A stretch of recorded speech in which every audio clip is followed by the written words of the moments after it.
सर्व विद्यार्थ्यांचं या ठिकाणी आजच्या लेक्चरमध्ये खूप खूप स्वागत आहे मित्रांनो. आपली जी टीईटीची बॅच आहे, या टीईटीच्या बॅच मधला हा आपला पहिला लेक्चर आहे. सगळ्यांनी हा एक छोटासा लेक्चर आहे, हा खूप छान पद्धतीनं काळजीपूर्वकपणे समजून घ्या. जनरली काय होतं, इंग्लिश ग्रामरला आपण जो सुरुवात करतोय, तर इंग्लिश ग्रामरची सुरुवात ही नेहमी बेसिक सेंटेन्स एलिमेंटने केली जावी, यासाठी मी आग्रही असतो. याचं कारण असं आहे का, जेव्हा तुम्ही पुढे स्टेप बाय स्टेप जाता, तेव्हा तुम्हाला मिसअंडरस्टँडिंग नको व्हायला. प्रत्येक गोष्ट अगदी क्लिअर व्हायला पाहिजे, जेणेकरून तुम्हाला त्याच्यावरचे प्रश्न व्यवस्थितपणे अंडरस्टँड होतील आणि कमीत कमी वेळेमध्ये प्रश्नांची उत्तर देता येतील. आणि बाय द वे, एकदा ग्रामर छान पद्धतीने शिकून घ्या, परत परत ग्रामर शिकण्याची तुम्हाला परत गरज नाही पडणार. मग त्या अनुषंगानं आपण अगदी प्रॉपर जे तुम्हाला एक्झामला विचारलं जाईल त्या अनुषंगानं एक प्रॉपर या ठिकाणी लेक्चर या ठिकाणी घेणार आहे. तर मित्रांनो, इंग्लिश ग्रामर जे असतं त्याची सुरुवातीला आपल्याला बेसिक सेंटेन्स एलिमेंट पाहावे लागतात. बेसिक सेंटेन्स एलिमेंट म्हणजे काय, का तुम्ही कोणतंही जर वाक्य जर घेतलं तर वाक्य काही प्रकारामध्ये घटकांमध्ये डिवाइड केलं जातं. मग वाक्याचे घटक कोणते, एलिमेंट्स कोणकोणते आहेत, हे आपल्याला अगोदर शिकावं लागतं. मग ते एलिमेंट्स आहेत हे आपल्याला शब्दांमध्ये रूपांतरित करायचे. म्हणजे या ठिकाणी आपल्याला काय पाहिजे मित्रांनो, पार्ट्स ऑफ स्पीच पाहिजे. जेव्हा एलिमेंट आणि पार्ट्स ऑफ स्पीच कंप्लीट होतो तेव्हा आपलं एक बेसिक स्ट्रक्चर रेडी होतं. काय ह्या गोष्टी आपल्याला माहितीच पाहिजे, इथं तुम्हाला चॉईस बिलकुल नाहीये. हे तुम्हाला एनी हाऊ तुम्हाला करावंच लागणार आहे. आपले टीईटीचे पेपर घ्या, तुम्ही गटकचे पेपर घ्या, किंवा तुम्ही इतरही पेपर जरी घेतले ना, तर एक गोष्ट जाणवते की आपल्याला बेसिक कंटेंटवरच जास्त प्रश्न विचारले जातात. आणि तुमचा कुठलाही जरी या पेपरमध्ये टफ प्रश्न जरी असला तरी या बेसिकच्या आधारे सुटतो. मग त्या अनुषंगानं बेस चांगला करायचा आहे आपल्याला, हे सगळ्यात इम्पॉर्टंट आहे. त्याच्यानंतर आपल्याला वेगवेगळ्या सेंटेन्स स्ट्रक्चर या ठिकाणी पाहिजे.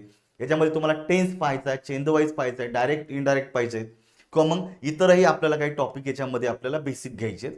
आणि त्याच्यानंतर आपल्याला type of clauses, conditional sentences आणि काही रचना, हे सगळं आपल्याला या ठिकाणी पाहावं लागतं. आता आपल्या जे एक्झाम आहे ही ऑब्जेक्टिव्ह असल्यामुळे रायटिंगचा पार्ट आपल्याला नाहीये, परंतु जे उरलेले जे काही घटक आहेत हे आपण स्टेप बाय स्टेप जाणार आहेत.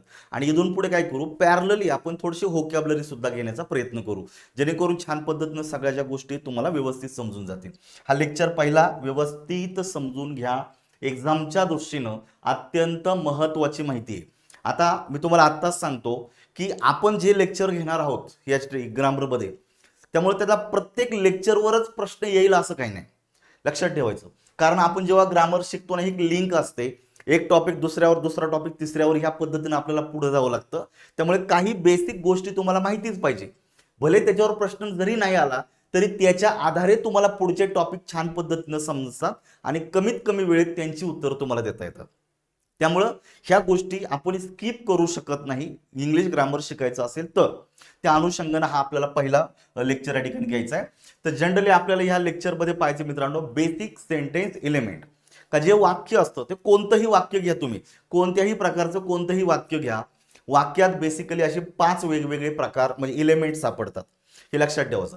त्यातला जो पहिला एलिमेंट आहे त्याला आपण सब्जेक्ट म्हणतो, मराठीमध्ये त्याला बोललं जातं कर्ता, लक्षात ठेवायचं. मग तुमच्या वाक्यामध्ये एखादा कर्ता असू शकतो. बाय द वे, प्रत्येक वाक्यात कर्ता असेल का असं काही नाही, कारण जर आपलं वाक्य आज्ञार्थक असेल तर आज्ञार्थक वाक्यात कर्ता नसतो, त्यामुळे हा मॅन्डेटरी नाहीये. त्यामुळे तुमचं वाक्य कसं आहे त्याच्यावर कर्ता डिपेंड असतो. 2 नंबरचा आणि सगळ्यात महत्वाचा तो म्हणजे व्हर्ब आहे. त्याला आपण मराठीमध्ये काय म्हणतो मित्रांनो, क्रियापद म्हणतो. तर लक्षात ठेवायचं, हे जे काही क्रियापद आहे, या क्रियापदाचं आपण या लेक्चरमध्ये इथे डिटेलमध्ये पाहणार नाही, कारण क्रियापदाला पुढे आपल्याला खूप सविस्तरपणे पाहायचंय. त्यामुळे इथं मी जस्ट तुम्हाला त्याची तोंड ओळख करून तुम्हाला मी पुढे घेऊन जाणार आहे. ठीक आहे. त्याच्यानंतर येतो तो म्हणजे ऑब्जेक्ट. तर तुमच्या वाक्यामध्ये ऑब्जेक्ट सुद्धा एक अत्यंत महत्वाचा घटक असतो, त्याला आपण मराठीमध्ये म्हणतो मित्रांनो कर्म. तर या लेक्चरमध्ये आपल्याला कर्माला छान पद्धतीनं समजून घ्यायचंय. जनरली तुम्हाला याच्यावर माहिती असणं गरजेचं आहे. त्याच्यानंतर येतो तुमचा म्हणजे कॉम्प्लिमेंट, ज्याला मराठीमध्ये मध्ये पूरक भाग काय असतो, त्याला आपण मराठीत बोललं जातं पूरक. पूरक म्हणजेच काय, तर जनरली तुमच्या वाक्यामध्ये अर्थ प्राप्त होण्यासाठी, तुमच्या वाक्याला अर्थ प्राप्त होण्यासाठी असा काहीतरी एलिमेंट, असा काहीतरी भाग जोडावाच लागतो. कारण तो जर जोडला नाही तर वाक्य इनकम्प्लीट राहतं. तेव्हा वाक्याला कम्प्लीटनेस येण्यासाठी तुमच्या वाक्यामध्ये कॉम्प्लिमेंट हा वापरावा लागतो. आणि हा सुद्धा प्रत्येक वाक्यात सापडत नाही किंवा गरज नसते. तुमचं वाक्य, तुमच्या वाक्याचा कंटेंट कसा आहे त्याच्यावर ह्या गोष्टी डिपेंड असतात. त्यामुळे कॉम्प्लिमेंट सुद्धा अत्यंत महत्वाचा घटक आहे आणि सगळ्यात इम्पॉर्टंट आहे आणि 5 नंबरचा आहे तो म्हणजे ऍडव्हर्बियल ज्याला आपण मराठीमध्ये म्हणतो मित्रांनो क्रियाविशेषण. लक्षात ठेवायचं काय मराठीमध्ये म्हणतो क्रियाविशेषण. तर आपल्या ज्या नोट्स दिलेल्या आहेत ह्या नोट्समध्ये मी तुम्हाला जे शिकवतो ते ॲज इट इज दिलेलं आहे.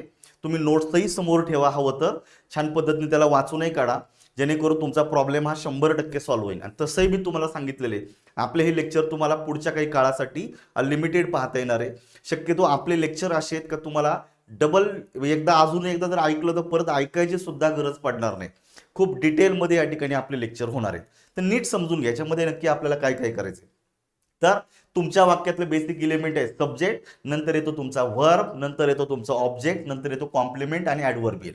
असे 5 इलिमेंट असतात का त्याच्या आधारे तुमचं वाक्य बनत असतं. मग कोणत्याही वाक्यात ह्या 5च्या 5 इलिमेंट कधीच नसतात. कधी कधी एखाद्या वाक्यात असूही शकतील, परंतु आपण जेव्हा वाक्य एखादं फॉर्म करतो लिहितो त्यावेळेला कधी कधी 2 इलिमेंट असतात, कधी 3 असतात, कधी 4 असतात, किंवा जर वाक्य मोठं असेल तर कदाचित 5ही इलिमेंट असू शकतात. डिपेंड तुमच्या वाक्याचा कंटेंट आहे त्या पद्धतीने त्याच्यामध्ये इलिमेंट असतात. त्यामुळे ह्या इलिमेंटला आजच्या लेक्चरमध्ये समजून घ्यायचं, इलिमेंटमध्ये काय काय येतं ते समजून घ्यायचं, आणि आयोगाच्या याच्यावर 2-3 प्रश्न आहेत तेवढे समजून घ्यायचे.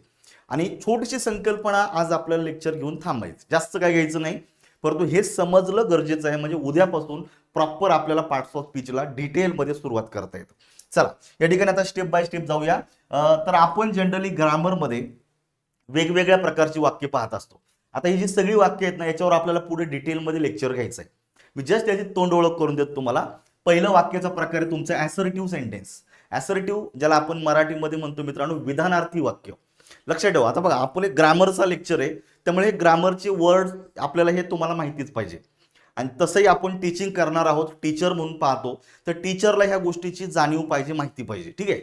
त्यामुळे ॲसर्टिव्ह ज्याला आपण मराठीमध्ये विधानार्थी वाक्य म्हणतो. दुसरं आहे तुमचं इंट्रोगेटिव्ह सेंटेन्स ज्याला आपण प्रश्नार्थक वाक्य असं म्हणतो.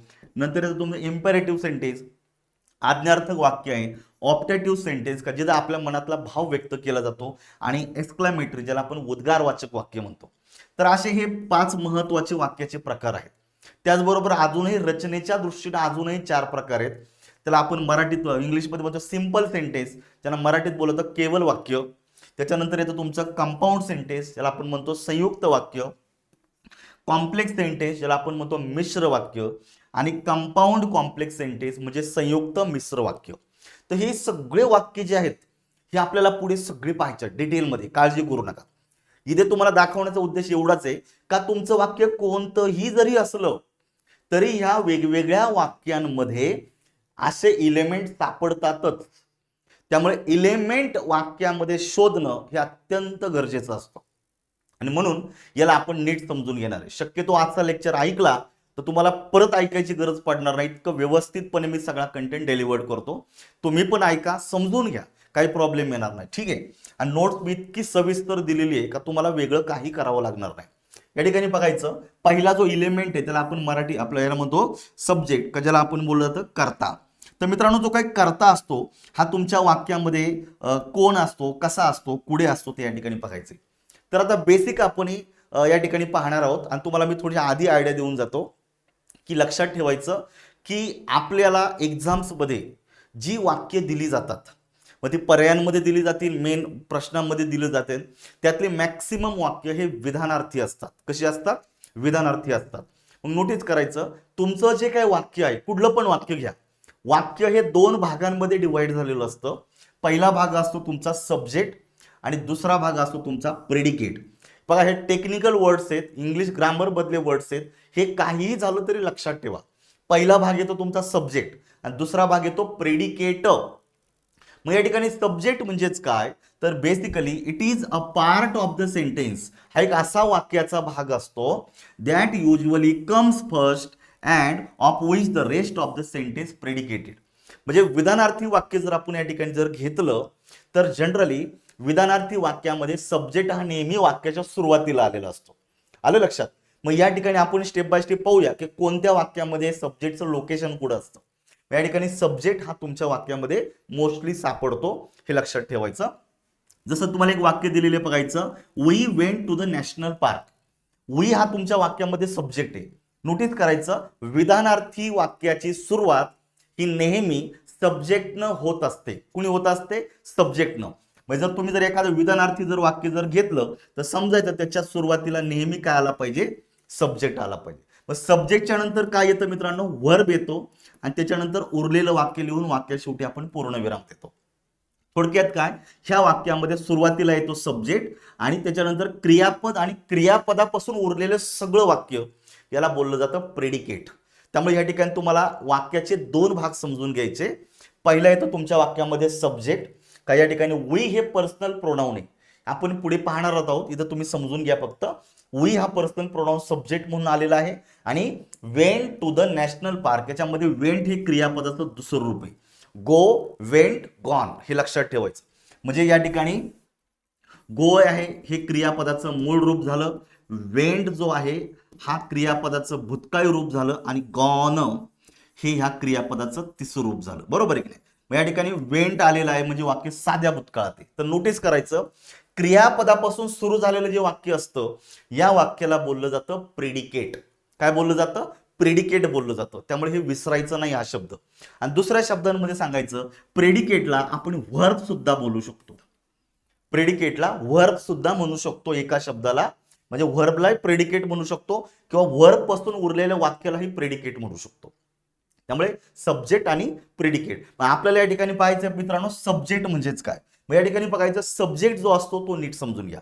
Subject acts as a doer or agent of an action. ज्याला मराठीमध्ये बोललं जातो कृती करणारा. काय? कृती करणारा. तुमच्या वाक्यात जे क्रियापद दिलं जातं ह्या क्रियापदाची क्रिया जो करतो तो तुमच्या वाक्यामध्ये सब्जेक्ट असतो. किंवा दुसऱ्या शब्दांमध्ये असं म्हणतो, ज्याच्याविषयी आपण काहीतरी बोलतो, ज्याच्याविषयी आपण काहीतरी लिहितो त्याला आपण सब्जेक्ट बोलतो. ठीक आहे. बरे थोडक्यात काय, ज्याच्याविषयी काहीतरी बोलतो लिहितो त्याला सब्जेक्ट बोललं जातं. तर सब्जेक्ट हा थोडक्यात आहे. आणि इथं ह्या लेक्चरमध्ये बघायचं पण प्रत्येक ईच आणि एवढी वर्ड इम्पॉर्टंट नाही, पण जे लक्षात ठेवायचे त्याला मी IMP करून देतो. याला नोट्समध्ये IMP करा, एवढं समजून घ्या फक्त. सब्जेक्ट मध्ये येतं काय काय. इंग्लिश ग्रामर बद्दल कोणतंही वाक्य घ्या, काही फरक पडत नाही. कोणतंही वाक्य घ्या इंग्लिश ग्रामर मध्ये, जिथे सब्जेक्ट येतो ह्या सब्जेक्ट मध्ये हे चारच शब्द तुम्हाला वाक्यामध्ये दिसतात. शब्द त्यातला सब्जेक्ट मध्ये येतो पहिला तो म्हणजे नाऊन. म्हणजे आता आपला पुढचा जो लेक्चर आहे तो तुमचा नाऊनवरच असणार आहे. तर लक्षात ठेवायचं, नाऊनचा वापर आपण वेगवेगळ्या वाक्यांमध्ये सब्जेक्ट म्हणून करू शकतो. मग ते नामाचा कोणताही प्रकार असू द्या, काही फरक पडत नाही. तो शब्द नाऊन आहे आणि तो वाक्यामध्ये सब्जेक्ट म्हणून वापरता येतो. त्याच्यानंतर येतो दुसरा शब्द म्हणजे प्रोनाउन. प्रोनाउन म्हणजे नामाऐवजी वापरणारा शब्द म्हणजे प्रोनाउन, ज्याला आपण मराठीमध्ये सर्वनाम म्हणतो. तर सर्वनाम सुद्धा वाक्यामध्ये कर्ता म्हणून वापरता येतं आणि वापरलं जातं. आणि याच्या व्यतिरिक्त काय येतं मित्रांनो, नाऊन फ्रेज. याला शॉर्ट मध्ये लिहितो NP. N stand for noun, P stand for phrase. Noun phrase. आणि शेवटचा येतो तो म्हणजे नाऊन क्लॉज. लक्षात ठेवायचं. तर या ठिकाणी मी तुम्हाला फ्रेज आणि क्लॉज मधला फरकही सांगतो, पण या ठिकाणी एवढं लक्षात ठेवायचं, पार कधीही विचारलं तरी बेसिक तुम्हाला एवढं माहित पाहिजे की सब्जेक्ट मध्ये काय काय येतं. तर पहिला येतो नाऊन, दुसरा येतो प्रोनाऊन, तिसरी येते नाऊन फ्रेज आणि चौथा येतो नाऊन क्लॉज. हे चौघांच्या व्यतिरिक्त इंग्लिश ग्रामर मध्ये सब्जेक्ट नाही. लक्षात ठेवायचे. कन्सेप्ट इतकी क्लोज होते. कधीही जरी विचारलं सब्जेक्ट म्हणजे काय रे, तर नाऊन, प्रोनाऊन, नाऊन फ्रेज आणि नाऊन क्लॉज हे चार शब्द विसरायचे नाही. याला बोललं जातं सब्जेक्ट. येतं लक्षात सर्वांच्या. इथं तुम्ही वाक्यांमध्ये बघा म्हणजे तुमच्या लक्षात येईल. बघायचं, तो सब्जेक्ट असतो हा विधानार्थी वाक्य जर आपण घेतलं तर नेहमी क्रियापदाच्या अगोदर आणि किंवा वाक्याच्या सुरुवातीला येत असतो. या ठिकाणी बघायचं, they don't open the shop on Sunday. इथं दे हा तुमच्या वाक्यामध्ये सब्जेक्ट म्हणून आलेला आहे. तर वाक्य विधानार्थी आहे, ते नेहमी वाक्याच्या सुरुवातीला सब्जेक्ट येतो. आता दे कोण आहे, कोणत्या पार्ट्स ऑफ स्पीच मध्ये जातो मित्रांनो, आहे तो प्रोनाऊन मध्ये. बघा आपण जे सुरुवात केलेली आहे, त्यामुळे आता जे नवीन असते ना, आता त्यातल्या त्यात आपलं सगळ्यांचं D.Ed झालेलं आहे, ऍटलीस्ट ग्रॅज्युएशन झालेलं असेल, त्याचा अर्थ असा होतो की तुम्हाला हे बेसिक माहिती आहे. आपल्याला उजळणी पण द्या, डिटेलमध्ये पण समजून घ्या. दे हा पर्सनल प्रोनाऊन आहे, हा वाक्यात सब्जेक्ट म्हणून वापरलेला आहे. Lata is a singer. Lata हा इज या क्रियापदाच्या अगोदर आलेला आहे म्हणजे हा सब्जेक्ट झाला. आता लता कोण आहे, हा प्रॉपर नाऊन आहे, व्यक्तीचं नाव आहे, त्यामुळे सब्जेक्ट म्हणून वापरलेला आहे. सचिन हा झाला subject. Has a blue car. Has हे क्रियापद आहे, क्रियापदाच्या आधी सब्जेक्ट आलेलं आहे. त्यामुळे प्रोनाऊन, नाऊन यांचा वापर वाक्यामध्ये सब्जेक्ट म्हणून केला जातो.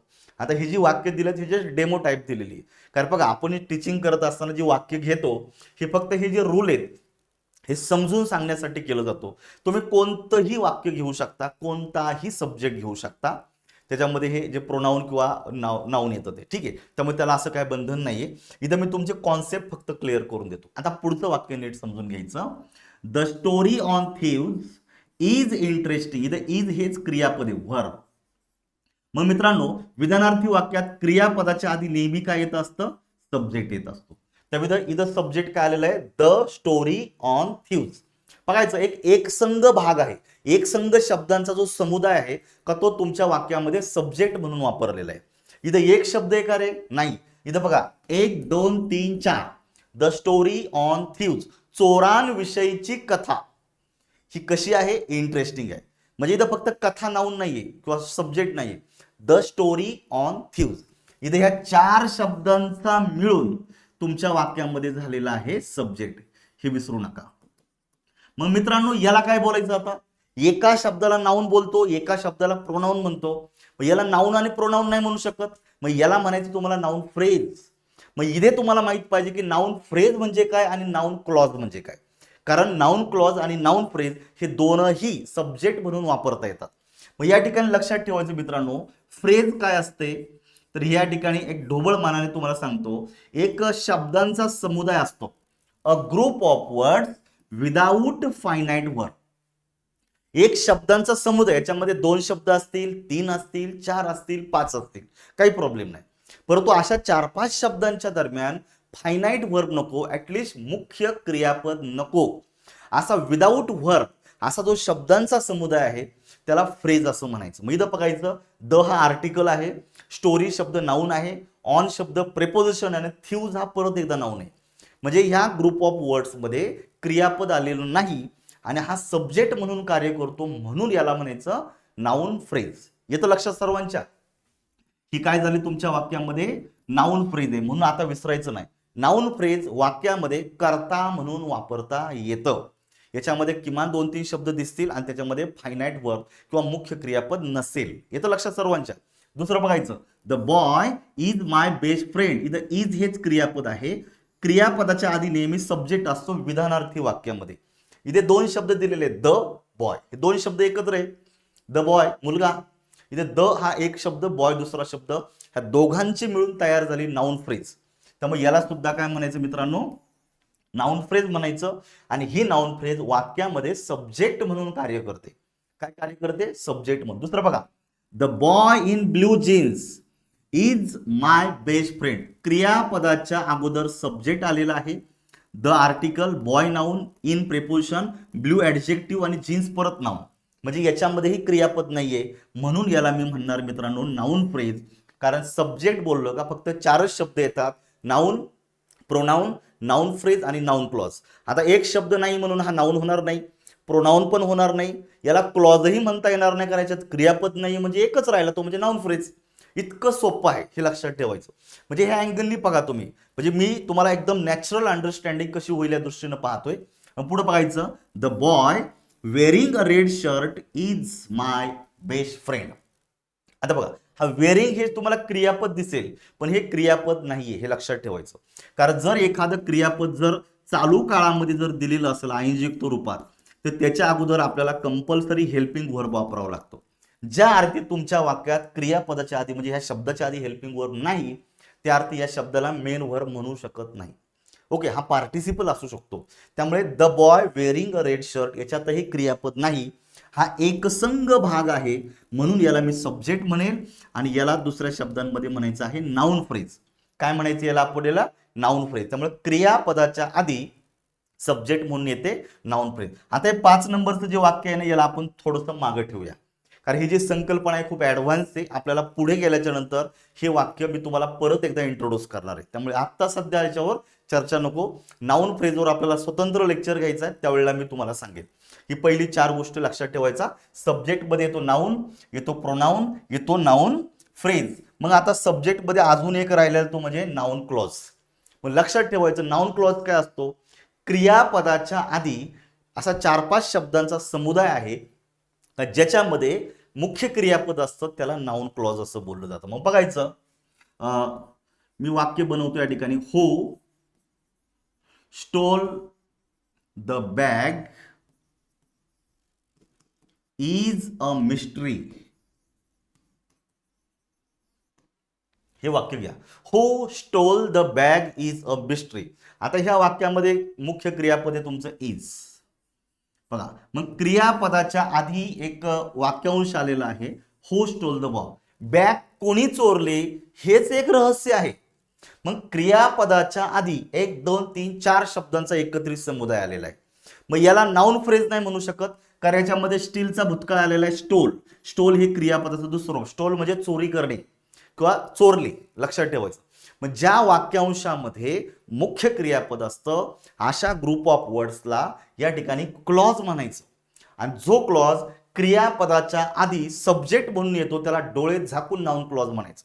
आता मी तुम्हाला हा सब्जेक्ट आहे हे तर कळलं, हा झाला सब्जेक्ट. मग बघायचं चेक करून, सब्जेक्टमध्ये काय येतं, नाउन येतो, सब्जेक्टमध्ये येतं प्रोनाउन, तिसरा येतो सब्जेक्टमध्ये नाउन फ्रेज, आणि चौथं येतं तुमचं नाउन क्लॉज. पहिली गोष्ट, हा एक शब्द नाहीये त्यामुळे हा नाउन होणार नाहीये, याला प्रोनाउन सुद्धा म्हणता येणार नाही, याच्यामध्ये क्रियापद आले म्हणून याला नाउन फ्रेज पण म्हणता येणार नाही, म्हणजे एकच राहिलं तुमच्या वाक्यामध्ये नाउन क्लॉज. मग ह्या अँगलनी तुम्हाला लक्षात ठेवायचं. मग मी तुम्हाला एक दुसरी मेथड इंट्रोड्यूस केली का जे समजायलाही सोपं जातं आणि पुढे तुम्हाला हा चॅप्टर परत एकदा येईल त्यावेळेला तुम्हाला इंट्रोड्यूस करेल. आता आलं लक्षात सर्वांच्या, नाउन क्लॉज म्हणजेच काय, म्हणजे क्लॉज आणि फ्रेज मधला शब्दांचा फरक काय. सब्जेक्ट बोललं तर लगेच लक्षात आलं पाहिजे नाउन, प्रोनाउन, नाउन फ्रेज आणि नाउन क्लॉज, येते लक्षात. मग आता त्याचं वाक्यातलं लोकेशन या ठिकाणी समजून घ्या. का एखादा शब्द जर सब्जेक्ट असेल तर तो वाक्यामध्ये पुढे येतो. बेसिकली जर तुमचं वाक्य जर स्टेटमेंट असेल, स्टेटमेंट ज्याला आपण मराठीमध्ये म्हणतो विधानार्थी वाक्य, काय आपण मराठीमध्ये म्हणतो या ठिकाणी विधानार्थी वाक्य, हे लक्षात ठेवायचं. मग विधानार्थी वाक्यामध्ये सब्जेक्ट कुठं असतो, नेहमी आपल्याला क्रियापदाच्या अगोदर दिलेला असतो. विधानार्थी वाक्याची रचनाच बघा अशी आहे, तुमच्या वाक्याची सुरुवाती नेहमी सब्जेक्ट न होते, त्याच्यानंतर व्हर्ब येतं, त्याच्यानंतर उरलेलं वाक्य आणि शेवटी पूर्णविराम येत असतो. त्यामुळे विधानार्थी वाक्याची सुरुवात ही नेहमी सब्जेक्ट न होत असते आणि सब्जेक्टमध्ये नाउन, प्रोनाउन, नाउन फ्रेज आणि नाउन क्लॉज, बस ते 4 गोष्टी येतात. बघायचं, they have launched a new smartphone, वाक्याच्या शेवटी पूर्णविराम आला, हे विधानार्थी वाक्य झालं. दे हे पर्सनल प्रोनाउन तुमच्या वाक्यामध्ये सब्जेक्ट म्हणून आलेलं आहे आणि हॅव लॉन्च हे क्रियापद आहे.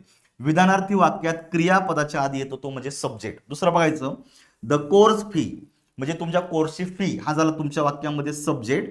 डझंट इन्क्लूड झालं वाक्यामध्ये क्रियापद. मटेरियल्स म्हणजे थोडक्यात काय, क्रियापदाच्या आधी तुमच्या वाक्यात आलेला आहे तो सब्जेक्ट. येतं सर्वांच्या लक्षात, या छोट्या छोट्या गोष्टी लक्षात ठेवायचं. मग तुमचं वाक्य जर प्रश्नार्थक असेल, इंट्रोगेटिव्ह सेंटेन्स ज्याला आपण मराठीत म्हणतो प्रश्नार्थक वाक्य, याचे परत 2 टाईप पडतात. एक आहे येस नो टाईप क्वेश्चन, पुढे जाऊन आपल्याला पाहायचं डिटेलमध्ये, येस नो टाईप क्वेश्चन, आणि दुसरा तुमचा WH टाईप क्वेश्चन. हे 2 वाक्याचे प्रकार म्हणजे प्रश्नार्थक वाक्याचे प्रकार आहे. या दोनही प्रकारांमध्ये सब्जेक्ट तुम्हाला वापरावा लागतो आणि सब्जेक्ट व प्रश्नार्थक वाक्यात पुढे येत असतो. तर लक्षात ठेवायचं, ऑक्झिलरी वर्ब किंवा मॉडेल वर्ब आणि मेन वर्ब या दोघांच्या मध्ये वापरलेला असतो. म्हणजे जर वाक्य जर प्रश्नार्थक असेल तर त्याची सुरुवात आपल्याला WH वर्डनी करावं लागते. त्याच्यानंतर तुमचं येतं हेल्पिंग वर्ब, त्याच्यानंतर येतो सब्जेक्ट आणि पुढे वापरलं जातं मेन वर्ब. त्यामुळे तुम्ही नीट लक्षात ठेवायचं, प्रश्नार्थक वाक्यामध्ये, कुठल्या प्रश्नार्थक वाक्यामध्ये हेल्पिंग वर्बच्या नंतर आणि मेन वर्बच्या आधी असा दोघांच्या मध्ये तुम्हाला काय असतो, सब्जेक्ट असतो. आणि हे जे वाक्य आहे याला शेवटी इंट्रोगेटिव्ह मार्क असतो. हे झालं WH टाईप क्वेश्चन. मग दुसरा जो टाईप आहे तो तुमचा येस नो टाईप क्वेश्चन. मग जो येस नो टाईप क्वेश्चन आहे याची सुरुवात नेहमी हेल्पिंग वर्बनं केली जाते, HV हेल्पिंग वर्ब. याच्यानंतर येतो सब्जेक्ट, पुढे येतो मेन वर्ब, याच्यानंतर उरलेलं वाक्य आणि वाक्य शेवटी इंट्रोगेटिव्ह मार्क. म्हणजे तुमच्या वाक्यात हा जो सब्जेक्ट आहे हा सुद्धा हेल्पिंग वर्बच्या नंतर मेन वर्बच्या आधी वाक्यात वापरला जातो. त्यामुळे वाक्याचा प्रकार बदलला, सब्जेक्टचं लोकेशन सुद्धा बदलतं. येतं लक्षात सर्वांच्या. हे बेसिक गोष्ट बघायचं. Has Ganesh complete his homework, completed his homework. पहा, हॅज हेल्पिंग वर्ब आहे, याच्यानंतर आणि मेन वर्बच्या अगोदर वाक्यामध्ये गणेश हा सब्जेक्ट आलेला आहे. काय आलेला आहे, सब्जेक्ट. हा एका व्यक्तीचं नाव आहे म्हणून याला मी काय म्हणणार मित्रांनो, नाउन म्हणणार. म्हणजे वाक्यामध्ये नामाचा वापर सब्जेक्ट म्हणून केलेला आहे. येतं सर्वांच्या लक्षात. दुसरं बघा, do you want a cup of T. Do helping verb आहे आणि मेन वर्ब आहे वॉन्ट. ह्या दोघांच्या मध्ये यू हे पर्सनल प्रोनाउन सब्जेक्ट म्हणून आलेलं आहे. त्यामुळे या ठिकाणी याचा असा वापर केला जातो. एक्सक्लामेटरी सेंटेन्स लक्षात ठेवायचं, ज्याला आपण मराठीमध्ये उद्गारवाचक वाक्य म्हणतो. तर बेसिकली बघा, आपल्याला उद्गारवाचक वाक्य पुढे पाहायचं आहे, कारण आपल्या ह्या एक्झाममध्ये ह्या बेसिक सेंटेन्स स्ट्रक्चर यांना डिटेलमध्ये पाहावं लागणार आहे, कारण याच्यावर तुमच्यावर जास्त प्रश्न असतात. मग नीट लक्षात ठेवायचं, एक्सक्लामेटरी म्हणजे उद्गारवाचक वाक्याच्या शेवटी उद्गारवाचक चिन्ह असतं, ज्याला आपण एक्सक्लामेटरी मार्क असं म्हणतो. तर उद्गारवाचक वाक्यामध्ये जो कर्ता असतो हा वाक्याच्या शेवटी वापरलेला असतो. कुठे दिलेला असतो? वाक्याच्या शेवटी. म्हणजे सगळ्यात शेवटी दोन शब्द येतात, ते म्हणजे सब्जेक्ट आणि नंतर येतो वर्ब, आणि वाक्याच्या शेवटी येतो तुमचा हेल्पिंग वर्ब. म्हणजे प्रश्नार्थक वाक्यामध्ये हेल्पिंग आणि मेन वर्बच्या मध्ये, विधानार्थी वाक्यात सुरुवातीला आणि उद्गारवाचक वाक्यामध्ये सेकंड लास्ट वर्ड असं वाक्याच्या शेवटी सब्जेक्ट वापरलेला असतो. बरोबर आहे का? How clever she is. She हा सब्जेक्ट आहे, हा प्रोनाउन म्हणून वापरलेला आहे, हे अँगलनी लक्षात ठेवायचं. आणि जो चौथा टाईप राहिलेला त्याला आपण इम्पेरेटिव्ह सेंटेन्स म्हणतो, जो या ठिकाणी दिलेला आहे लक्षात ठेवायचं, IMPERATIV, इम्पेरेटिव्ह सेंटेन्स, ज्याला आपण मराठीमध्ये आज्ञार्थक वाक्य म्हणतो. तर एक लक्षात ठेवायचं मित्रांनो, आज्ञार्थक वाक्य हे पॉझिटिव्ह पण असतं आणि निगेटिव्ह पण असतं. जर वाक्य पॉझिटिव्ह असेल तर त्याची सुरुवात नेहमी क्रियापदाच्या मूळ रूपानं होते, आणि जर तुमचं आज्ञार्थक वाक्य निगेटिव्ह असेल तर त्याची सुरुवात ही डोंट न केली जाते, आणि त्याच्यानंतर परत एकदा क्रियापद हे मूळ रूपात वापरलेलं असतं. तर बेसिकली ह्या गोष्टी तुम्ही लक्षात ठेवा की तुमच्या वाक्यामध्ये रचना कशी दिलेली. म्हणजे वाक्य आज्ञार्थक असतं. आज्ञार्थक वाक्यामध्ये सब्जेक्ट वापरला जात नाही, लक्षात ठेवायचं. ज्याची सुरुवातच क्रियापदानं झालेली आहे, त्याच्यानंतर कर्म येऊ शकतो, ऑब्जेक्ट, सब्जेक्ट येणार नाही, हे लक्षात ठेवायचं. आणि सब्जेक्ट जो आहे हा नेहमी सेकंड पर्सन प्रोनाउन हा गृहीत धरला जातो. काय केलं जातं? गृहीत धरला जातो. तो वाक्यामध्ये कधीही वापरला जात नाही, एवढं तुम्ही लक्षात ठेवा. त्यामुळे इथे सब्जेक्ट शोधू नका. मग ह्या तुम्हाला छोट्या छोट्या गोष्टी तुम्हाला मी सांगितलेले. आता वर्ब जो आहे मित्रांनो, जनरली असं एकही वाक्य नाही की ज्याच्यामध्ये क्रियापद नसणार आहे. त्यामुळे आपण क्रियापदाला सध्या नाही पाहणार आहे. सगळ्यांना माहिती आहे हा ऍक्शन वर्ड असतो, ज्याने स्टेट सांगितल्याची पोझिशन सांगितली जाते. याला थोडं सविस्तर आणि इथून पुढच्या प्रत्येक लेक्चरमध्ये तुम्हाला वर्ब इंट्रोड्यूस होणार आहे, त्यामुळे इथे त्याला पाहण्याची गरज नाही. त्यामुळे वर्ब हा एलिमेंट आहे, एवढं लक्षात ठेवा आणि पुढे चला, हे लक्षात ठेवा. तिसरा दिलेला आहे तो म्हणजे ऑब्जेक्ट, ज्याला आपण मराठीमध्ये म्हणतो कर्म. याला नीट समजून घ्यायचं, हा अत्यंत महत्वाचा आहे, आणि इथं कन्फ्युजनला जास्त चान्सेस राहतात. ऑब्जेक्ट काय असतो मित्रांनो? ऑब्जेक्ट मध्ये सुद्धा काय असतं तर जे सब्जेक्ट मध्ये असतं तेच ऑब्जेक्ट मध्ये. सब्जेक्ट आणि ऑब्जेक्ट ह्या दोघांमध्येही इलेमेंट पार्ट्स ऑफ स्पीच सारखेच राहतात. बरोबर आहे का? म्हणजे कर्मामध्ये काय येतं मित्रांनो? नाउनचा वापर कर्म म्हणून करू शकतो, प्रोनाउनचा वापर सुद्धा कर्म म्हणून करू शकतो. नाउन फ्रेज आणि नाउन क्लॉज वाक्यामध्ये कर्म म्हणून वापरता येतं. त्यामुळे जे सब्जेक्ट मध्ये आहे तेच ऑब्जेक्ट मध्ये आहे, वेगळं काही नाही. आलं लक्षात? मग ऑब्जेक्ट कुठं असतं मित्रांनो? ऑब्जेक्टचा वापर नेहमी वाक्यामध्ये क्रियापदाच्या नंतर केलेला असतो. कुठं असतो? क्रियापदाच्या नंतर. ऑब्जेक्ट हा दोन ठिकाणी येत असतो. जनरली बघायचं, वर्ब, तुमच्या वाक्यात जे क्रियापद आहे ह्या क्रियापदाच्या नंतर ऑब्जेक्ट येतो, हा एक भाग. तुमच्या वाक्यात जर प्रेपोजिशन जर आलं तर बऱ्याच वेळा प्रेपोजिशनच्या नंतर सुद्धा तुमच्या वाक्यात ऑब्जेक्ट येतो, हे लक्षात ठेवायचं. ऍटलिस्ट एवढं लक्षात ठेवायचं, क्रियापदाच्या नंतर ऑब्जेक्ट वाक्यामध्ये वापरलं जातं. हे कधीही क्रियापदाच्या आधी वापरत नाही. तर येतं लक्षात, क्रियापदाच्या नंतर घ्यायचं. मग या ठिकाणी बघायचं, we have bought a car. आता एक छोटंसं वाक्य या ठिकाणी मी थोडंसं मोठ्या पद्धतीने लिहितो, म्हणजे तुमच्या लक्षात येईल. We have bought a car. मग आता या ठिकाणी नीट समजून घ्यायचं, तुमच्या वाक्यामध्ये वी आहे, हा बघायचं क्रियापदे हॅव बॉट, वर्ब. या क्रियापदाच्या आधी काय असतो मित्रांनो? नेहमी सब्जेक्ट असतो. सब्जेक्ट हा वी आहे, म्हणजे हे काय झालं वाक्यामध्ये? ऍक्च्युली प्रोनाउन आहे. आता पुढच्या लेक्चरमध्ये आपल्याला हे सगळं शिकायचं, नाउन काय, प्रोनाउन काय वगैरे सगळं घ्यायचं, ठीक आहे. म्हणजे या ठिकाणी तो वी हा वाक्यामध्ये सब्जेक्ट झाला, प्रोनाउन आहे. हॅव बॉट हे क्रियापद आहे. आणि नोटीस करायचं, तुमच्या वाक्यात जे क्रियापद असतं या क्रियापदाला जर तुम्ही व्हॉटनं जर प्रश्न विचारला, त्याला मराठीत म्हणतो काय, आणि जर वाक्यातील ह्याच क्रियापदाला हुमनं जर प्रश्न विचारला, व्हॉट आणि हुम, तर यांनी जे उत्तर मिळतं ते उत्तर वाक्यामध्ये कर्मच असतं. हे शॉर्टकट लक्षात ठेवायचं. वाक्यातील क्रियापदाला व्हॉट आणि हुमनं प्रश्न विचारून जे उत्तर मिळतं ते वाक्यातलं कर्म असतं. मग आता बघायचं, we have bought a car. What have we bought? आम्ही काय विकत घेतलेलं आहे? तर व्हॉटचं उत्तर मिळतं अ कार. त्यामुळे हा झाला तुमच्या वाक्यामध्ये ऑब्जेक्ट. मग आता नोटीस करायचं, कार हा शब्द नाऊन आहे आणि ए हा आर्टिकल आहे. म्हणजे दोन शब्दांना एकत्रितरित्या काय म्हणायचं या ठिकाणी मित्रांनो? नाऊन फ्रेज असं म्हणायचं. काय म्हणायचं याला? नाऊन फ्रेज म्हणायचं. ठीक आहे, हे लक्षात. त्यामुळे नाऊन फ्रेजचा वापर वाक्यामध्ये कर्म म्हणून केला जातो, शब्द नाऊन म्हणून केला जातो. म्हणजे नाऊनचा वापर, नाऊन फ्रेजचा वापर, त्याच्यानंतर प्रोनाऊनचा वापर या पद्धतीनं कर्म म्हणून केला जातो. सेम बघायचं, Sita visited Gita or her. हे एक वाक्य या ठिकाणी नीट इंट्रोड्यूस करा. आता तुम्हाला मी बघायचं, सीता हा तुमच्या वाक्यामध्ये सब्जेक्ट आहे, लक्षात ठेवायचं. आणि हा बेसिकली कोणत्या पार्ट्स ऑफ स्पीच मध्ये जातो? नाऊन. नाऊनचा वापर सब्जेक्ट म्हणून केलेला आहे. व्हिजिटेड, व्हिजिटेड हे क्रियापदाचं दुसरं रूप आहे. म्हणजे हा ऍक्च्युली पार्ट्स ऑफ स्पीच कोणता? वर्ब आहे. कुणाला भेटली सीता? गीता, गीताला किंवा हर. लक्षात ठेवायचं, याला वाक्यामध्ये आपण बेसिकली म्हणतो ऑब्जेक्ट. आणि ऑब्जेक्ट मध्ये काय काय आलेलं आहे? गीता एका मुलीचं नाव आहे, याला आपण नाऊन मध्ये टाका. आणि हर जर वापरला तर याला तुम्ही प्रोनाऊन मध्ये टाका. हे अँगल लक्षात ठेवायचं. मग बेसिक कसं दिलेलं आहे बघायचं, वाक्यातलं जे क्रियापद आहे, ह्या वाक्यातील क्रियापदाला तुम्ही व्हॉटनं प्रश्न विचारला, सीता काय भेटली, तर कायचं उत्तर मिळत नाही. त्यामुळे इथं कायचं उत्तर पुढे मिळणार नाही. पण जर वाक्यातील ह्याच क्रियापदाला हुमनं जर प्रश्न विचारला, कुणाला, सीता कुणाला भेटली, तर हुमचं उत्तर मिळतं गीता किंवा हर. तिला भेटली किंवा गीताला भेटली. ह्या दोन्हीही शब्दांना ऑब्जेक्टच म्हणायचं, कारण इथं हुमनं उत्तर मिळतंय. आणि ऑब्जेक्टमध्ये काय येतं? एक तर नाऊन येतं, प्रोनाऊन येतं, नाऊन फ्रेज येते किंवा नाऊन क्लॉज येतो. येतं लक्षात तुमच्या? ह्या छोट्या छोट्या गोष्टी लक्षात ठेवायच्या.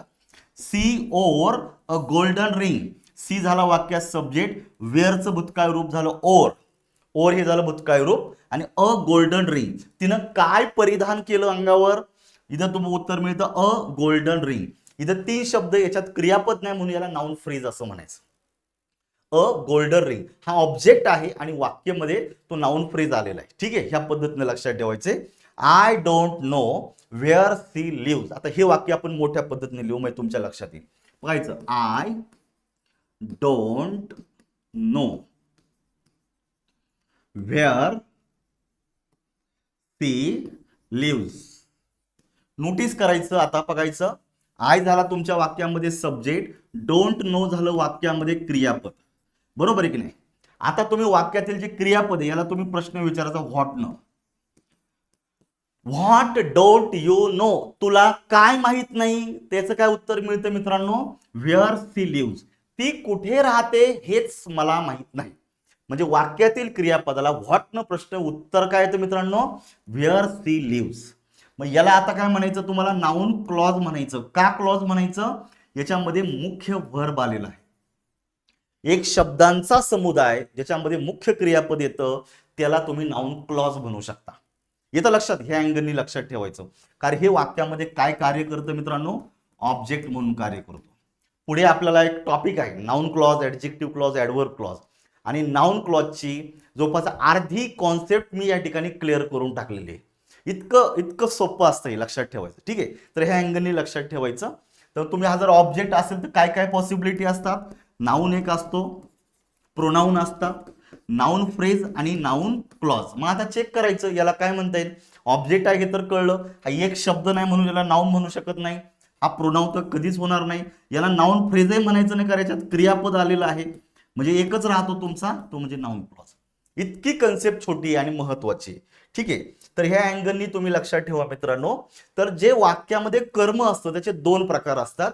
एक असतो डायरेक्ट ऑब्जेक्ट आणि दुसरा असतो इनडायरेक्ट ऑब्जेक्ट. इथे थोडक्यात बघा, कारण आपल्याला पुढे याला खूप भारी समजून घ्यायचं आहे. इथे फक्त बघायचं वाक्यातील क्रियापदाला, लक्षात ठेवायचं वाक्यातील जे काही क्रियापद असतं व्हर, ह्या वाक्यातील क्रियापदाला जर व्हॉट न प्रश्न विचारला तर याचं उत्तर मिळतं डायरेक्ट ऑब्जेक्ट, ज्याला आपण मराठीमध्ये म्हणतो प्रत्यक्ष कर्म. आणि वाक्यातील क्रियापदाला जर हुम न प्रश्न विचारला म्हणजे कुणाला, तर याचं जे उत्तर मिळतं ते इनडायरेक्ट ऑब्जेक्ट मिळतं. बेसिकली काय असतं मित्रांनो, डायरेक्ट ऑब्जेक्ट जे असतं याच्यामध्ये एखादी वस्तूचा उल्लेख केलेला असतो, एखाद्या संकल्पनेचा उल्लेख केलेला असतो डायरेक्ट ऑब्जेक्टमध्ये. म्हणजे इनडायरेक्ट ऑब्जेक्ट असतं. इनडायरेक्ट ऑब्जेक्ट हे नेहमी व्यक्तीशी निगडीत असतं. कोणाशी निगडीत असतं? व्यक्तीशी निगडीत असतं. नोटीस करायचं, तुमच्या वाक्यात जर डायरेक्ट आणि इनडायरेक्ट असे दोन ऑब्जेक्ट जर असतील तर डायरेक्ट ऑब्जेक्ट वस्तू किंवा संकल्पना आणि इनडायरेक्ट ऑब्जेक्टला आपण व्यक्तिरूपी कर्म असं म्हणायचं. पण तुमच्या वाक्यात जर एकच ऑब्जेक्ट असेल तर ते कोणतंही असू द्या त्याला डायरेक्टच म्हणायचं, म्हणजे डायरेक्ट ऑब्जेक्टच म्हणायचं. एकच ऑब्जेक्ट आहे तर डायरेक्ट ऑब्जेक्टच म्हणायचं. पण जर दोन आले तर मग एक डायरेक्ट आणि एक इनडायरेक्ट. येतं लक्षात सर्वांच्या. बघायचं, doctor Kulkarni teaches us English. मग आता याला आपण जरा मोठ्या प्लॅटफॉर्मवर घेऊ, म्हणजे तुमच्या लक्षात येईल. Doctor Kulkarni teaches us English. मग आता या ठिकाणी नोटीस करायचं, डॉक्टर कुलकर्णी हा झाला तुमच्या वाक्यात सब्जेक्ट, कारण विधानार्थी वाक्य आहे. दुसरं टीचेस हे झालं वाक्यातील क्रियापद व्हर्ब. मग आता तुम्ही वाक्यातील क्रियापदाला प्रश्न विचारायचा, म्हणजे तुमच्या लक्षात येईल की नक्की उत्तर कशा पद्धतीने निघतंय ते बघायचं. आता वाक्यातील जे क्रियापद आहे तुम्ही याला पहिला प्रश्न विचारायचा हुम. हुम म्हणजे कुणाला. डॉक्टर कुलकर्णी इंग्लिश कुणाला शिकवतात, तर हुमचं उत्तर मिळतं मित्रांनो अस. म्हणजे याला मी काय म्हणणार आहे, इनडायरेक्ट ऑब्जेक्ट म्हणणार आहे. काय म्हणणार आहे याला मी, इनडायरेक्ट ऑब्जेक्ट मिळणार आहे. आणि इनडायरेक्ट ऑब्जेक्ट ही व्यक्ती संदर्भात, अस म्हणजे आम्हाला, हा कुठला तरी व्यक्तीच असणार आहे. आणि बघा वाक्यातील ह्याच क्रियापदाला जर तुम्ही आता व्हॉटनं जर प्रश्न विचारला, डॉक्टर कुलकर्णी आम्हाला काय शिकवतात, what does doctor Kulkarni teach us, आम्हाला काय शिकवतात, त्याचं उत्तर मिळतं इंग्लिश शिकवतात. म्हणजे इंग्लिश हा झाला वाक्यामध्ये डायरेक्ट ऑब्जेक्ट. कोणता झाला मित्रांनो, डायरेक्ट ऑब्जेक्ट झालेला आहे. येतं लक्षात सर्वांच्या. एक डायरेक्ट आणि एक इनडायरेक्ट. हे ओळखायचं कसं, होमनं उत्तर मिळतं ते डायरेक्ट इनडायरेक्ट ऑब्जेक्ट, व्हॉटचं उत्तर मिळतं ते डायरेक्ट ऑब्जेक्ट. आणि प्रश्न विचारायचा कुणाला, क्रियापदाला. इतकं सोपं आहे. आणि ऑब्जेक्ट कुठं असतो, क्रियापदाच्या नंतर असतो. क्रियापदाच्या आधी काय असतं, सब्जेक्ट असतो.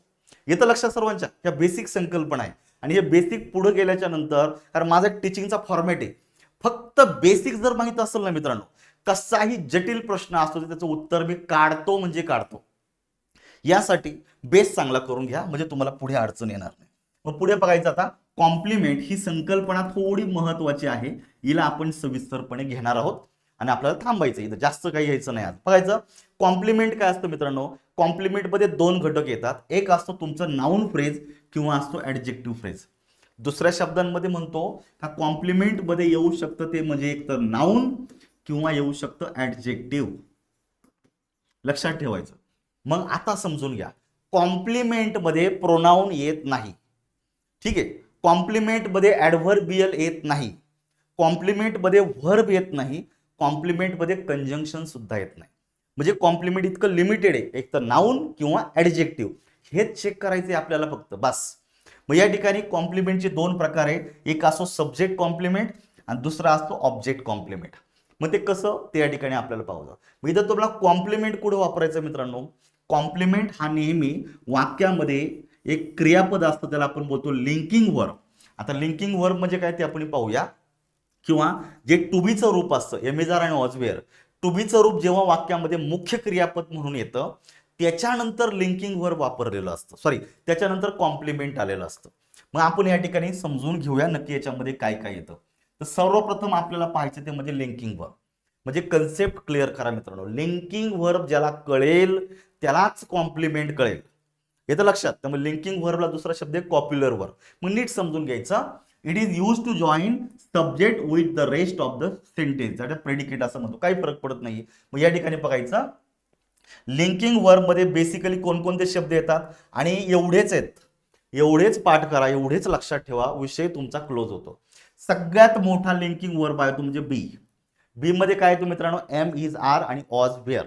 ही जी टू बीची रूप आहे, जेव्हा लक्षात ठेवायचं एम इज आर आणि ऑज वेअर, एम इज आर ऑज आणि वेअर, ही जी टू बीची रूप आहे तेव्हा वाक्यामध्ये जेव्हा तुम्ही त्यांचा वापर मेन वर्ब म्हणून करता, काय करता मेन वर्ब, तेव्हा याला लिंकिंग वर्ब म्हणायचं थोडक्या शब्दांमध्ये. दुसरा येतो बिकम, हा मुख्य क्रियापद आहे. सीम, अपियर, टेस्ट, जे आपण 5 सेन्सेस म्हणतो ना, 5 सेन्सेस, ते सुद्धा क्रियापद आपलं लिंकिंग वर्ब येतात. टेस्ट आहे, स्मेल आहे, त्याच्यानंतर आहे तुमचं लुक आहे, साऊंड आहे, फील आहे, हे 5 सेन्सेस याच्यामध्ये येतात लिंकिंग वर्ब मध्ये. प्रूव्ह हा एक आहे, रिमेन्स एक आहे आणि गेट एक आहे. तर एवढी क्रियापदं लक्षात ठेवा. या क्रियापदांना बेसिकली बोललं जातं लिंकिंग वर्ब. म्हणजे हे कशाला लिंक करतात, कर्त्याला त्याच्या कॉम्प्लिमेंटशी लिंक करतात. मग ह्या वाक्याची रचना बेसिकली कशी असते लक्षात ठेवा. तुमच्या वाक्याची सुरुवात ही परत एकदा सब्जेक्टनं केली जाते, ठीक आहे. मग त्याच्यानंतर तुमच्या वाक्यामध्ये येतं लिंकिंग वर्ब. काय येतं, लिंकिंग वर्ब. आणि त्याच्यानंतर वाक्यामध्ये येतं कॉम्प्लिमेंट. लक्षात ठेवायचं, पुढे काय येत असतं, कॉम्प्लिमेंट येत असतं. म्हणजे हे जे लिंकिंग वर्ब आहे सब्जेक्टला त्याच्या कॉम्प्लिमेंटला लिंक करण्याचं काम करतं, म्हणजे जोडण्याचं काम करतं. मग ते कसं जोडतं ते वाक्यात पाहूया. बघायचं, सी इज इंटेलिजंट, याचा टाईप पाहू आपण, म्हणजे तुमच्या लक्षात येईल. बघा, सी इज इंटेलिजंट, समजून घ्या. सी इज इंटेलिजंट हा झालं तुमचं वाक्य. तर सी ला तुम्ही सब्जेक्ट म्हणा, आपण ऑलरेडी पाहिलेलं आहे, आता पर्सनल प्रोनाउन सब्जेक्ट म्हणून आलेला आहे. इज हा एकटाच आलेला आहे म्हणून याला मी लिंकिंग वर्ब म्हणतो. आणि आता ती कशी आहे, इंटेलिजंट आहे, याला मी आता कॉम्प्लिमेंट असं म्हणणार. काय यांना म्हणा मी कॉम्प्लिमेंट म्हणणार, कारण कर्त्याला त्याच्या कॉम्प्लिमेंटशी जोडण्याचं काम लिंकिंग वर्ब करतं. आणि आपण जर फक्त इजच्या नंतर फुल स्टॉप दिला तर वाक्य कंप्लीट होत नाही. त्यामुळे कर्त्याविषयी अधिक माहिती दिली जाते, तेव्हा याला कॉम्प्लिमेंट बोललं जातं, तेव्हाच वाक्य कंप्लीट होतं. आणि इंटेलिजंट काय मित्रांनो, ऍडजेक्टिव्ह आहे. पुढे आल्यावर आपण पाहूया, आपण ऍडजेक्टिव्ह ऑफ क्वालिटी असं म्हणतो, हा ऍडजेक्टिव्ह मध्ये येतो. त्यामुळे ऍडजेक्टिव्ह आणि नाऊन ह्या दोघांचाच वापर कॉम्प्लिमेंट म्हणून केला जातो. मग या छोट्या छोट्या गोष्टी दिलेल्या बघायचं. ही बिकम्स टायर्ड, टायर्ड हे क्रियापदाचं नाही, म्हणजे जनरली ऍडजेक्टिव्ह म्हणून आलेलं आहे, लक्षात ठेवायचं. The boy seems happy, adjective. It remains a mystery. तुम्ही या वाक्यातली क्रियापद बघा, is, become, seems, remain, become, taste, हे सगळे लिंकिंग वर्ब आहे. त्यांच्यानंतर वाक्यामध्ये असं ऑब्जेक्ट आलेलं असतं, सॉरी कॉम्प्लिमेंट आलेलं असतं. त्यामुळे हे कॉम्प्लिमेंट आहेत, लक्षात ठेवायचं. ते लिंकिंग वर्ब त्याच्या सब्जेक्टला कॉम्प्लिमेंटशी जोडण्याचं काम लिंकिंग वर्ब करतात. मग आता याच्यात अजून एक ऍडव्हान्स गोष्ट लक्षात ठेवायची मित्रांनो, का ज्याचं वाक्यामध्ये कधी कधी काय होतं, लिंकिंग वर्बच्या नंतर सुद्धा म्हणजे एक ऑब्जेक्ट असतं आणि ऑब्जेक्टला सुद्धा त्याचं कॉम्प्लिमेंट असू शकतं. म्हणून या ठिकाणी आपल्याला बघायचंय, ड्रीम कम्स ट्रू. म्हणजे ड्रीम हा झाला सब्जेक्ट, कम झालं लिंकिंग वर्ब, आणि पुढे झालेला ट्रू हा शब्द ऍडजेक्टिव्ह गटामध्ये जातो, त्याला आपण कॉम्प्लिमेंट असं म्हणतो. अर्चना वॉज नॉस्टॅल्जिक, नॉस्टॅल्जिक हा झाला तुमच्या वाक्यात कॉम्प्लिमेंट. सी इज एक्साइटेड हा झाला तुमच्या वाक्यात complement. Renuka seems upset, upset झाला वाक्यामध्ये complement. You look exhausted, exhausted झाला complement. Some couple are lucky, lucky झाला कॉम्प्लिमेंट. उरलेलं वाक्य कॉम्प्लिमेंट मध्ये येत नाही, फक्त तेवढा शब्द ऍडजेक्टिव्ह आणि नाउन यांना बोलायचं तुम्हाला हे. आणि सगळ्यात इम्पॉर्टंट गोष्ट मित्रांनो, लिंकिंग व्हर्बच्या नंतर कधीही ऍडव्हर्बियल घ्यायचं नाही. इथे दोनच शब्द येतात, एक तर तुम्हाला ऍडजेक्टिव्ह वापरावा लागतो, बरोबर आहे की नाही, किंवा तुम्ही नाउन वापरावं लागतं, ह्या दोघांपैकी एक येत असतो. ऍडव्हर्ब हा लिंकिंग व्हर्बच्या नंतर घ्यायचा नाही, हे तुम्ही नोटीस करा. याच्यावरचा प्रश्न कसा येतो तो आपण पुढे पाहूया, म्हणजे तुमचा काही या ठिकाणी डाऊट राहणार नाही, लक्षात ठेवायचं. छोट्या छोट्या गोष्टी तुम्ही समजून घेत चला. आता या ठिकाणी तुम्ही बघायचं की कॉम्प्लिमेंट हे दोन प्रकारांमध्ये येतं. या ठिकाणी देतो मी, पहिले येतो तुमचा सब्जेक्ट कॉम्प्लिमेंट आणि दुसरा येतो तुमचा ऑब्जेक्ट कॉम्प्लिमेंट. सब्जेक्ट कॉम्प्लिमेंट आणि ऑब्जेक्ट कॉम्प्लिमेंट, त्याला थोडंसं आपण मोठ्या स्वरूपामध्ये घेऊ, म्हणजे तुमच्या लक्षात येते. सब्जेक्ट कॉम्प्लिमेंट आणि ऑब्जेक्ट कॉम्प्लिमेंट. एससी आणि ओसी, एससी म्हणजे सब्जेक्ट कॉम्प्लिमेंट. नोटीस करायचं, सब्जेक्ट विषयी माहिती देणारा कॉम्प्लिमेंट सब्जेक्ट कॉम्प्लिमेंट. काय असतो, सब्जेक्ट विषयी माहिती देत असेल तर त्याला सब्जेक्ट कॉम्प्लिमेंट म्हणायचं. पण बघा, तुमच्या वाक्यात सब्जेक्ट आहे, तुमच्या वाक्यात व्हर्ब आहे, तुमच्या वाक्यात ऑब्जेक्ट आहे. एखादं कॉम्प्लिमेंट जर ऑब्जेक्ट विषयी माहिती देत असेल तर याला ऑब्जेक्ट कॉम्प्लिमेंट म्हणायचं. प्रत्येक वेळेला सब्जेक्टचीच माहिती दिली जाते असं काही नाही, कधी कधी ऑब्जेक्टची सुद्धा दिली जाते, त्यामुळे याला ऑब्जेक्ट कॉम्प्लिमेंट असं म्हणायचं. मग या ठिकाणी बघायचं, शैला इज, शैला कोण आहे? नर्स आहे. शैला जर सब्जेक्ट असेल, सब्जेक्ट विषयी माहिती दिली, हा झाला तुमचा सब्जेक्ट कॉम्प्लिमेंट. बघायचं, माय स्टुडंट्स आर, माझे विद्यार्थी कसे आहेत? Very clever. याला तुम्ही सब्जेक्ट कॉम्प्लिमेंट, स्टुडंटच क्लेवर आहे. द बॉक्स वॉज एम्प्टी, हा झाला subject complement. She has become, बिकमच्या नंतर आता तो सब्जेक्ट कॉम्प्लिमेंट. लिंकिंग व्हर्बच्या नंतर आला सब्जेक्ट कॉम्प्लिमेंट झाला. आता दुसरं वाक्य स्पेशल आहे, ते लक्षात ठेवायचं. पीपल कॉल्ड हिम महात्मा, बरोबर आहे की नाही? किंवा दे नेम्ड द बेबी शिवाजी. आता हे वाक्य आपण मोठ्या याच्यावर घेऊया, मी तुमच्या लक्षात येतं बघा. They named the baby Shivaji.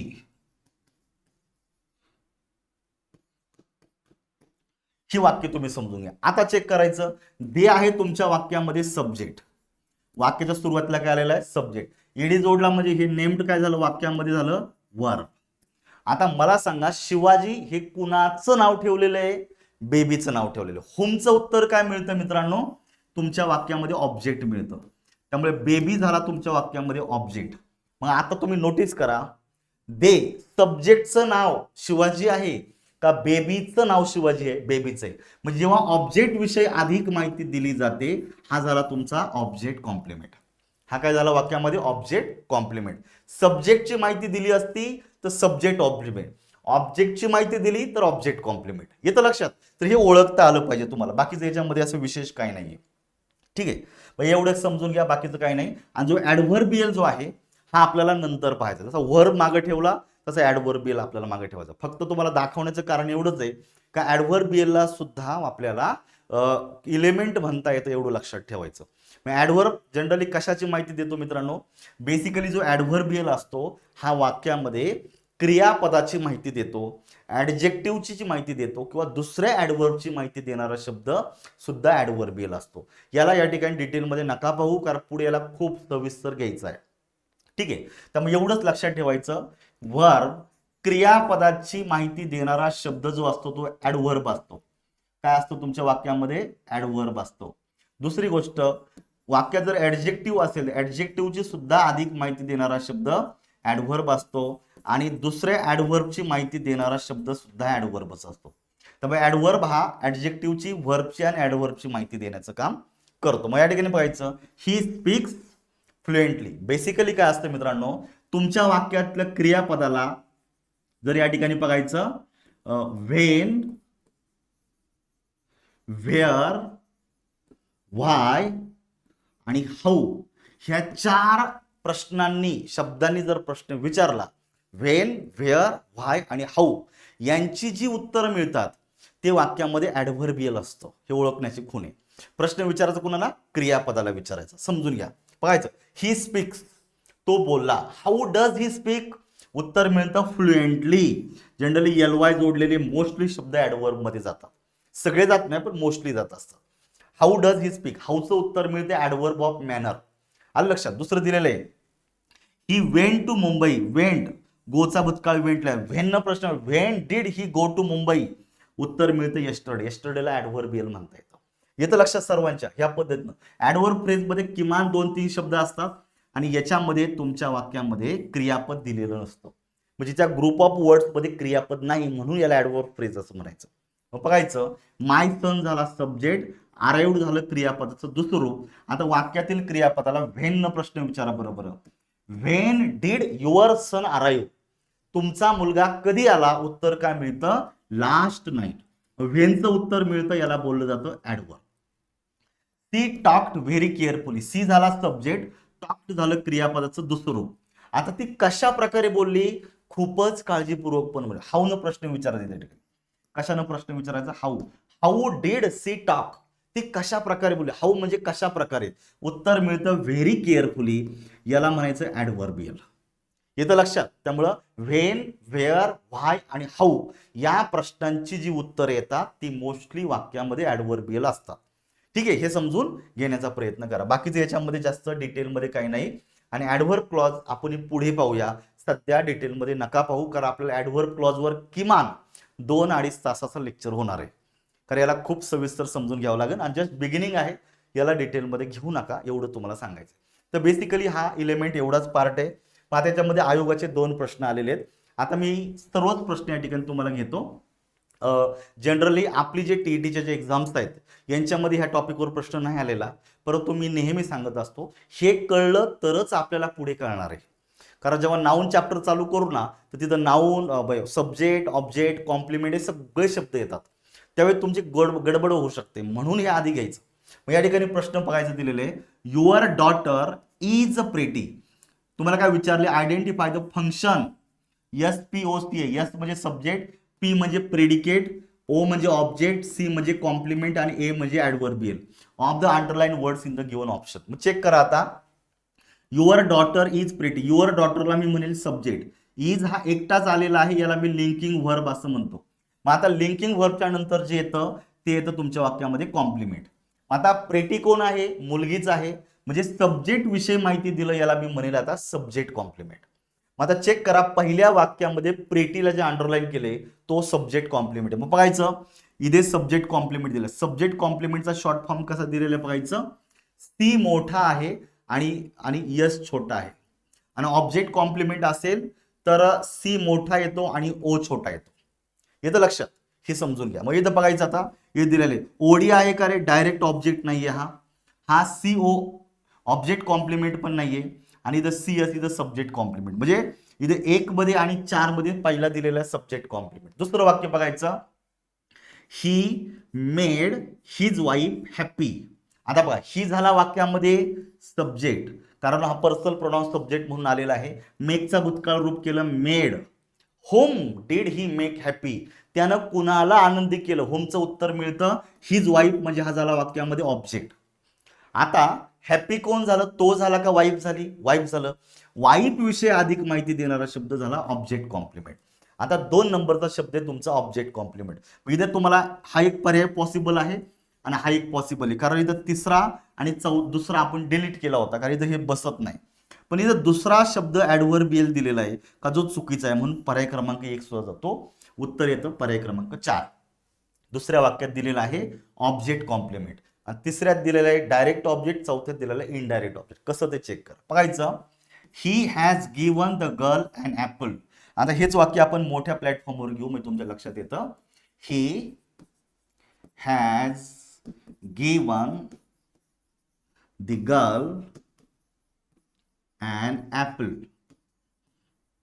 नीट समजून घ्यायचं, ही आहे तुमच्या वाक्यात सब्जेक्ट, हॅज गिवन झाला वाक्यामध्ये वर्ब, द गर्ल झाला वाक्यामध्ये ऑब्जेक्ट. बरोबर आहे, होमचं उत्तर मिळतं ऑब्जेक्ट. बरोबर इकडे. मग आता लक्षात ठेवायचं, वाक्यातील क्रियापदाला जर तुम्ही व्हॉटनं जर प्रश्न विचारला, त्यानं मुलीला काय दिलं, तर व्हॉटचं उत्तर मिळतं ॲन ॲपल, म्हणजे हा सुद्धा वाक्यामध्ये झाला ऑब्जेक्ट. लक्षात ठेवायचं, व्हॉटचं उत्तर जे येतं ते डायरेक्ट ऑब्जेक्ट येतं, आणि होमचं उत्तर जे येतं ते इनडायरेक्ट ऑब्जेक्ट येतं. म्हणजे गर्ल हा इनडायरेक्ट ऑब्जेक्ट आहे आणि ॲन ॲपल हा डायरेक्ट ऑब्जेक्ट आहे. आलं लक्षात सर्वांच्या. मग आता आपण आपल्या प्रश्नाकडे वळूया.